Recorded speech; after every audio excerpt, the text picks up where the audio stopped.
Assalamualaikum warahmatullahi wabarakatuh. Kami dari kelompok 7 yaitu Riyanatul Hasanah, Vina Amri Mufrida, dan Wahyu Laila Agustina akan mempresentasikan tentang termoregulasi pada manusia. Adapun subbab yang akan kita bahas yaitu yang pertama pengertian termoregulasi, yang kedua suhu tubuh, dan yang terakhir yaitu mekanisme termoregulasi pada manusia. Yang pertama, kita akan membahas tentang pengertian termoregulasi pada manusia yang akan disampaikan oleh Riyanatul Hasanah. Termoregulasi adalah suatu pengatur fisiologis tubuh manusia mengenai keseimbangan suhu tubuh. Diregulasi oleh mekanisme fisiologi dan perilaku agar suhu tubuh tetap konstan dan berada dalam batasan normal. Hubungan antara produksi panas dan pengeluaran panas harus dipertahankan. Hubungan regulasi melalui mekanisme kontrol suhu berfungsi untuk meningkatkan regulasi suhu. Fungsi termoregulasi adalah untuk menjaga keseimbangan energi panas yang masuk dan energi panas yang terbuang, sehingga mencapai temperatur yang mendekati konstan. Fungsi utama sistem termoregulasi adalah berperan penting dalam homeostatis, di mana homeostatis merupakan upaya penyesuaian neuron endokrin dalam mempertahankan kestabilan fisiologi. Yang kedua yaitu suhu tubuh yang akan disampaikan oleh Wahyu Laila Agustina. Selanjutnya adalah suhu tubuh. Suhu merupakan besaran yang digunakan untuk menyatakan panas maupun dinginnya suatu benda. Sedangkan panas sendiri merupakan suatu energi yang mengalir dari suatu benda ke benda lain yang diakibatkan oleh adanya perbedaan suhu pada benda tersebut. Suhu tubuh adalah ukuran dari kemampuan tubuh dalam menghasilkan dan menyingkirkan hawa panas. Suhu tubuh diatur oleh syaraf pusat yaitu hipotalamus. Suhu tubuh yang normal adalah di antara 35,8 derajat Celcius sampai 37,5 derajat Celcius. Di dalam tubuh, energi panas dihasilkan oleh jaringan aktif terutama dalam otot. Kemudian juga dihasilkan oleh alat-alat dalam yaitu seperti kelenjar keringat, lemak, tulang, jaringan ikat, maupun saraf. Energi-energi panas tersebut yang sudah dihasilkan akan didistribusikan ke seluruh tubuh melalui sirkulasi darah. Macam-macam suhu tubuh. Suhu tubuh dibedakan menjadi dua, yaitu suhu inti dan suhu kulit. Suhu inti merupakan suhu dari tubuh bagian dalam dan besarnya selalu dipertahankan konstan, yaitu sekitar kurang lebih 1 derajat Fahrenheit atau setara dengan 0,6 derajat Celcius dari hari ke hari. Suhu kulit berbeda dengan suhu inti. Suhu kulit dapat naik dan turun sesuai dengan suhu lingkungan. Selanjutnya adalah faktor yang mempengaruhi suhu tubuh. Pertama, metabolisme tubuh. Metabolisme tubuh ini terdiri dari metabolisme basal semua sel tubuh maupun laju metabolisme tambahan yang disebabkan oleh aktivitas otot, termasuk kontraksi otot, metabolisme tambahan disebabkan hormon, ataupun metabolisme tambahan yang disebabkan oleh meningkatnya aktivitas kimiawi di dalam sel sendiri. Yang kedua adalah hormon. Setiap manusia memiliki hormon yang berbeda, di mana pada wanita suhu tubuh dapat bergeser sesuai dengan saat-saat dalam daur haid, yaitu mulai sedikit naik sesudah ovulasi sekresi progesteron dan baru akan turun kembali sebelum haid. Yang ketiga adalah gangguan organ. Jika seseorang memiliki gangguan organ seperti pada lambung, hati, ginjal, dan lain-lain, maka memiliki suhu tubuh yang berbeda. Orang yang memiliki gangguan organ akan cenderung memiliki suhu tubuh yang lebih rendah daripada orang yang memiliki organ-organ normal. Yang keempat merupakan aktivitas. Aktivitas tubuh akan mempengaruhi suhu pada tubuh tersebut. Jika aktivitas di tubuh meningkat, maka suhu juga akan meningkat karena terjadi metabolisme yang besar.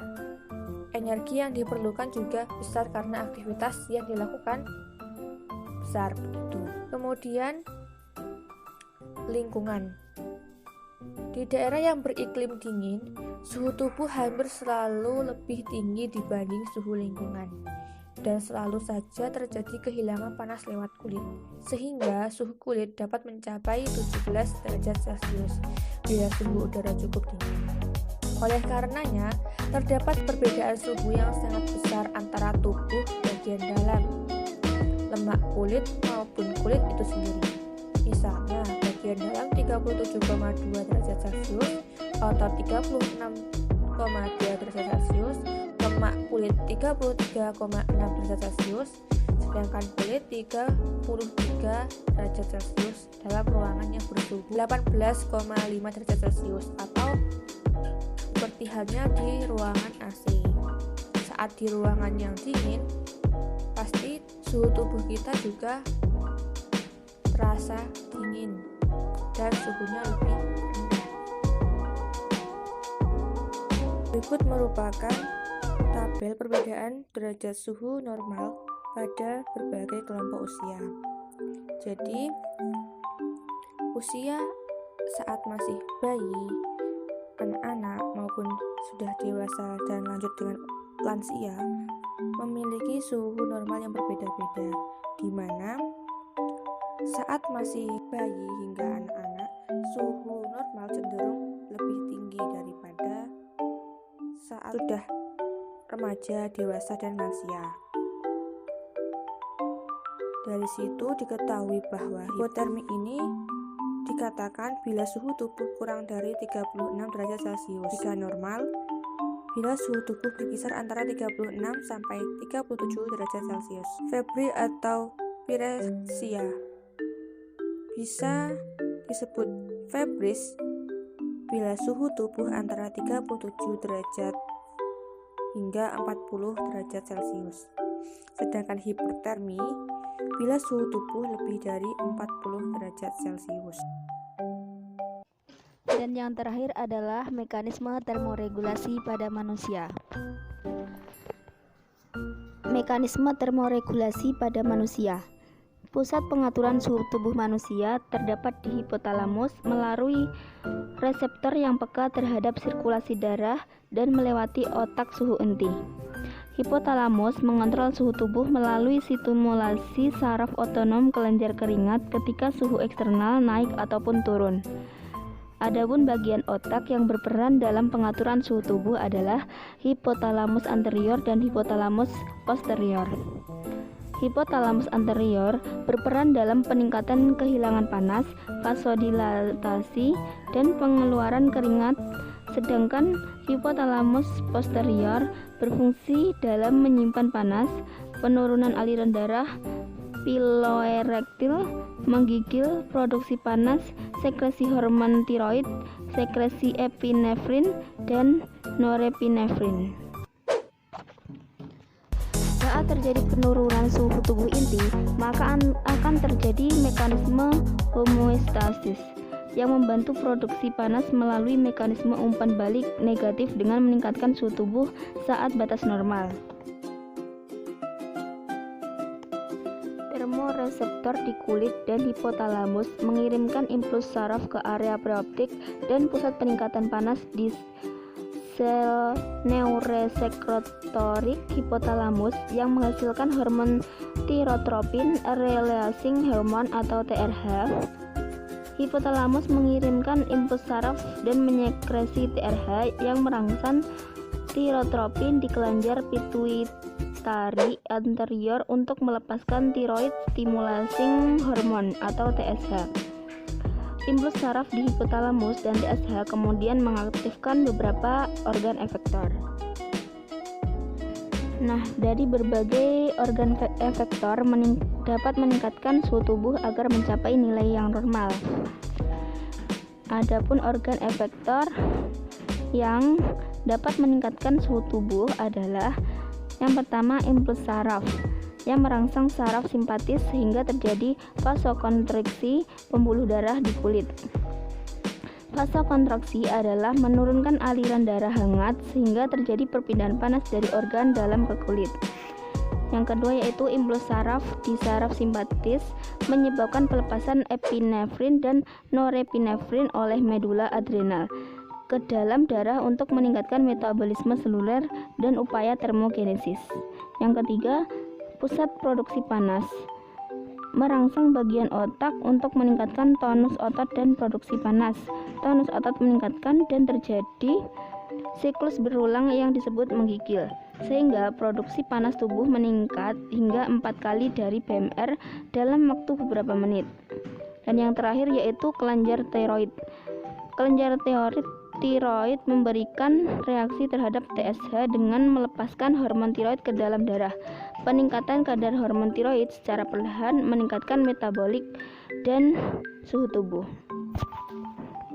Jika suhu tubuh meningkat di atas normal, maka putaran mekanisme umpan balik negatif berlawanan dengan yang telah disebutkan di atas. Impuls saraf dari pusat menurun panas menyebabkan dilatasi pembuluh darah di kulit, sehingga kulit menjadi hangat dan kelebihan panas akan dikeluarkan ke lingkungan. Seperti saat kita melakukan olahraga di bawah sinar matahari.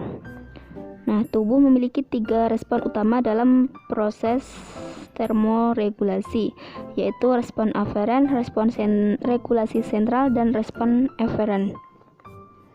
Rangsangan diterima dan diteruskan oleh neuron yang mempunyai reseptor termosintesis di kulit, jaringan dalam, medula spinalis, dan otak.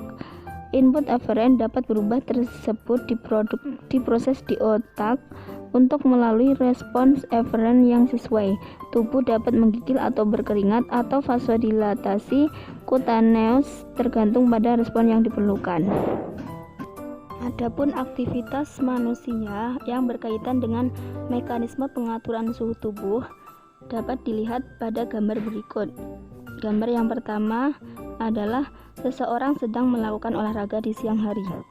Ketika seseorang sedang berolahraga, reseptor suhu pada hipotalamus yang menerima rangsangan panas akan menginisiasi pelepasan panas tubuh.